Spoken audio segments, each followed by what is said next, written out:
स्वागत है आप सभी का रिजल्ट मित्रा के प्लेटफॉर्म पे। मेरा नाम रहबर नवाज है और आप आज की वीडियो में जानने जा रहे हैं साहित्य अकादमी पुरस्कारों के बारे में। क्योंकि संजीव और नीलम दो ऐसे महत्वपूर्ण लेखक हैं जिन्हें साहित्य अकादमी पुरस्कार की सबसे चर्चित हिंदी और अंग्रेजी के पुरस्कार से सम्मानित किया गया है।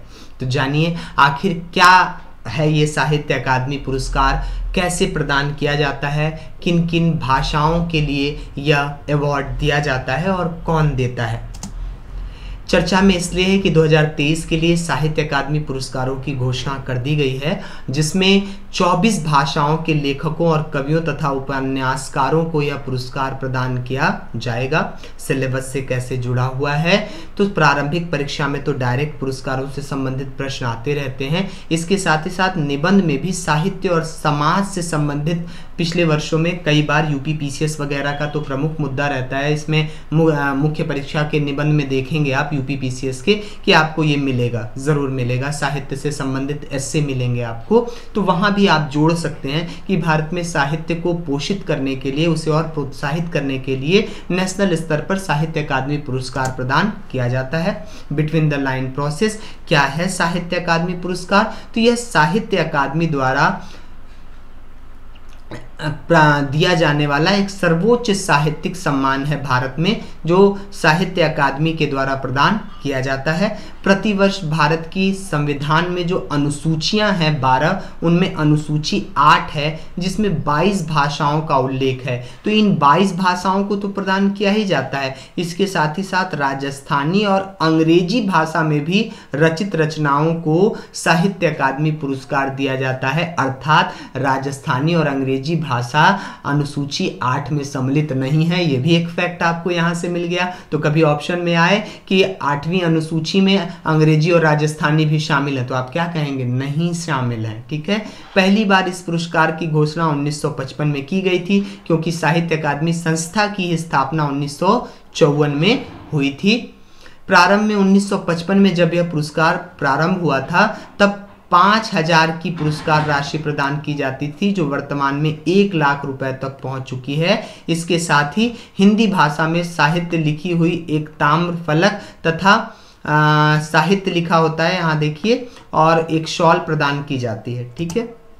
कौन प्रदान करता है? तो 1954 में गठित हुई थी साहित्य अकादमी। इसी की समिति मिलकर के सिफारिश करती है 3 लोगों की, और फिर उसके बाद क्या किया जाता है? उच्च मानदंडों को देखा जाता है। भारतीय भाषाओं और भारत में होने वाले साहित्यिक गतिविधियों को बढ़ावा देने के लिए इसकी स्थापना की गई थी। इन पुरस्कारों को 3 सदस्यों वाले निर्णायक मंडल द्वारा क्या किया जाता है? निर्धारित चयन प्रक्रिया के माध्यम से पुस्तकों को चुना जाता है, जिसका निर्णय बहुमत के आधार पर होता है, और पिछले 5 वर्षों में प्रकाशित पुस्तक पर विशेष ध्यान दिया जाता है। तो प्रमुख बातें क्या है भैया 2023 के पुरस्कार की? तो कुछ प्रमुख बातें देख लेते हैं।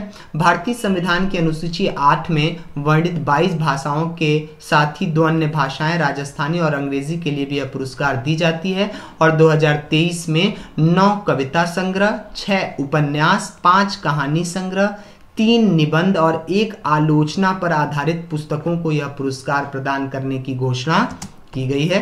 इन पुरस्कारों से संबंधित कौन सी भाषा के लिए दिए गए पुरस्कार पर अधिक प्रश्न आते हैं प्रीलिम्स में, उसको देख लीजिए। एक तो होता है आपका हिंदी वाला, अंग्रेजी वाला, उर्दू वाला, ये महत्वपूर्ण होता है। फिर होता है कि अगर आप किसी राज्य से संबंधित हैं, वहाँ कोई भाषा बोली जा रही हो, उसके लिए पुरस्कार दिया गया हो, या फिर आपके राज्य से संबंधित कवि हो और दूसरे राज्य में, जैसे मैं यूपी का हूँ लेकिन असमी भाषा का मुझे ज्ञान है और मैं असमीज पे कोई लिटरेचर लिखूँ और वो पुरस्कार के लिए चुन लिया जाए, तो मैं तो हूँ यूपी का ना, लेकिन मिला मुझे असम भाषा के लिए। समझ रहे हैं? तो ऐसे उस असम स्टेट के लिए भी इंपॉर्टेंट हो जाएगा, यूपी के लिए भी इंपॉर्टेंट हो जाएगा मेरा नाम। समझ गए? साहित्य अकादमी पुरस्कार लगभग 24 भाषाओं के लिए ही प्रदान किए जाते हैं, परंतु इनमें से कुछ ही भाषाओं पर आधारित प्रश्न यूपीएससी और स्टेट पीसीएस एग्जामिनेशन में पूछे जाते हैं, जो कि अभी मैंने आपको जिक्र कर दिया। ठीक है। हिंदी के लिए मुझे पहचानो उपन्यास को साहित्य अकादमी पुरस्कार प्रदान किया गया है। मुझे पहचानो। ठीक है। सुल्तानपुर के मूल निवासी हैं संजीव सर, उनको दिया गया है। और वहीं अंग्रेजी भाषा के साहित्य अकादमी पुरस्कार नीलम शरण गौर को दिया गया है। यह प्रयागराज से संबंधित हैं और इनकी अंग्रेजी उपन्यास है रेक्यूम इन रागा जानकी, ठीक है, इसके लिए प्रदान किया गया है। मुझे पहचानो की एक प्रति यहाँ लगी हुई है। उर्दू के लिए सादिका नवाब सहर को उनके उपन्यास राजदेव की अमराई के लिए पुरस्कार प्रदान किया गया है। ठीक है भैया, साहित्य अकादमी पुरस्कार 2023 देख लीजिएगा अच्छे से, इस लिस्ट को स्क्रीनशॉट ले लीजिएगा। उर्दू के लिए राजदेव की अमराई उपन्यास, सादिका नवाब सहर। यहाँ देखिए अंग्रेजी के लिए रेक्यूम इन रागा जानकी उपन्यास, नीलम शरण गौर। हिंदी के लिए मुझे पहचानो उपन्यास, संजीव। कश्मीरी के लिए भी जान लीजिएगा ये वावे हेल सांग कोस जेले कविता, मंसूर बनिहाली। ठीक है, फिर उसके बाद मैथिली बिहार के लोगों के लिए इंपॉर्टेंट होगा, जो लोग बिहार से वीडियो देख रहे हैं। बोध संकेतन निबंध बासुकी नाथ झा। मणिपुर के लोग अगर देख रहे हैं तो याचगंबा नाग हालो, ये सोरखैम्बम गंभिनी को प्रदान किया गया है। फिर उसके बाद देखिए संस्कृत के लिए शून्य मेघ गानम कविता, ये अरुण रंजन मिश्र सर को दिया गया है। फिर उसके बाद और कौन सा इंपॉर्टेंट हो जाता है आपका, यहाँ देखिए बोडो से भी कभी कभी पूछ लेता है, जीव सफरनी दाखवन, ये नंदेश्वर दैमारी को दिया गया है। असमिया के लिए डॉक्टर प्रणव ज्योति डेकर श्रेष्ठ गल्प, ये प्रणव ज्योति डेका को प्रदान किया गया है। तो आप लोग अपने अपने स्टेट के हिसाब से इसको जरूर देख लीजिएगा। साहित्य अकादमी पुरस्कार से संबंधित अन्य तथ्य, हिंदी के लिए 1955 में सर्वप्रथम माखनलाल चतुर्वेदी को यह पुरस्कार प्रदान किया गया था उनकी हीन तरंगिणी रचना के लिए। पंजाबी भाषा की प्रसिद्ध लेखिका अमृता प्रीतम, जिनका जन्म 1919 में गुजरावाला पाकिस्तान में, गुजरावाला में हुआ था 1919 में, उन्हें साहित्य अकादमी पुरस्कार 1956 में प्रदान किया गया था और वह यह प्राप्त करने वाली प्रथम भारतीय महिला थी।